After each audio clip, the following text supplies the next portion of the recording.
पत्नी हमारी कोई नज़दीकी रिश्तेदार नहीं होती, फिर भी हमेशा के लिए हमारी हो जाती है। बस अभी 1 महीने पहले की ही तो बात है।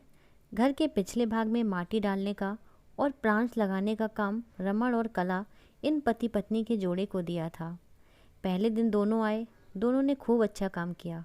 दूसरे दिन सिर्फ रमण आया, शायद कला बीमार होगी।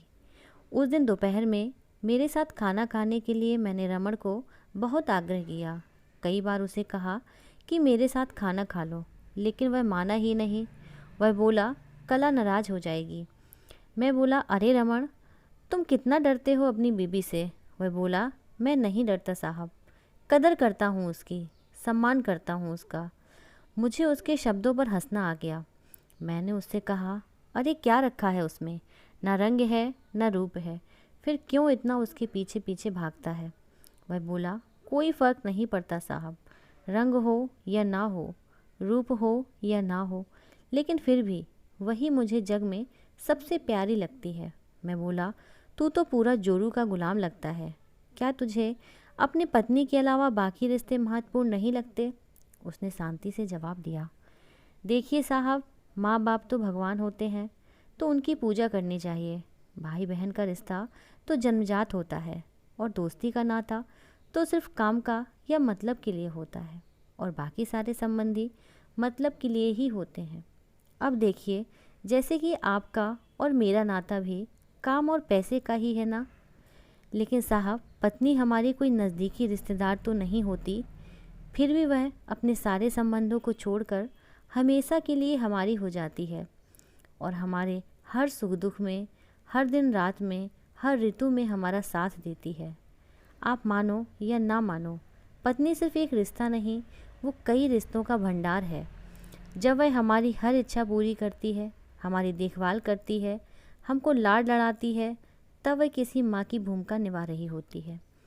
जब वह हमें अपने वर्तमान परिस्थिति की समझ देती है, और जब हम अपनी कमाई उसके हाथों में लाकर देते हैं, तब हमें विश्वास होता है कि वह उसका सही इस्तेमाल करेगी और हमारे साथ कुछ बुरा नहीं होने देगी।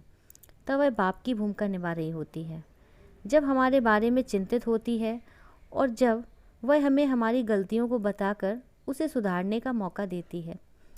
तो वह किसी बहन की भूमिका में होती है, जब वह हमें अपनी नई नई इच्छाएं बताती है, हमसे किसी चीज़ की मांग करती है, नखरे करती है, रूठती है, जिद करती है, तब वह किसी बेटी जैसी भूमिका में होती है।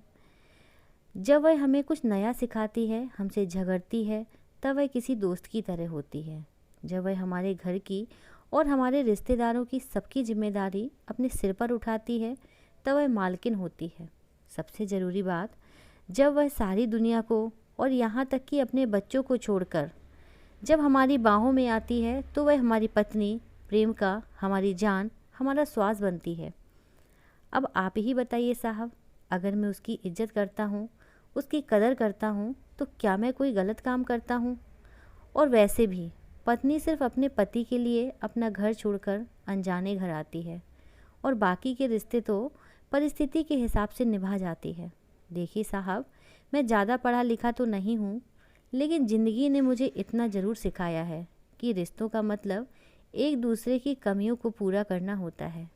नहीं तो अगर आप बिना कमियों वाले किसी इंसान को ढूंढने बैठोगे, तो ज़िंदगी भर अकेले रह जाओगे।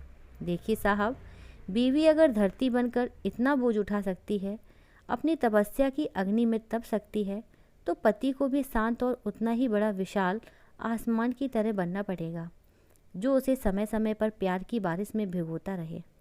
ठीक है साहब, बहुत देर हो गई है, मैं जाता हूँ, कहकर रमण वहाँ से जाने लगा, और मैं उसको पीछे से जाते हुए देखता रहा। आज इस छुटुक मजदूर करने वाले आम इंसान ने मुझे बहुत बड़ा उपदेश देने वाला गुरु नज़र आ रहा था। उसकी वो बात कि पत्नी कैसी भी हो, उसको मान देना, उसकी इज्जत करना, देखभाल करना हर विवाहित पुरुष का प्रथम कर्तव्य है, और ये गुरु ज्ञान मुझे जीवन भर याद रहा। दोस्तों, अगर आपको ये छोटी सी कहानी पसंद आई हो तो कमेंट बॉक्स में ज़रूर बताइएगा, और ज़रूर बताइएगा कि आपकी पत्नी आपके प्रति कैसा व्यवहार करती है, और आप दोनों के बीच में कैसा संबंध है। सो वीडियो को लाइक कीजिएगा, चैनल को सब्सक्राइब करके शेयर ज़रूर कीजिएगा।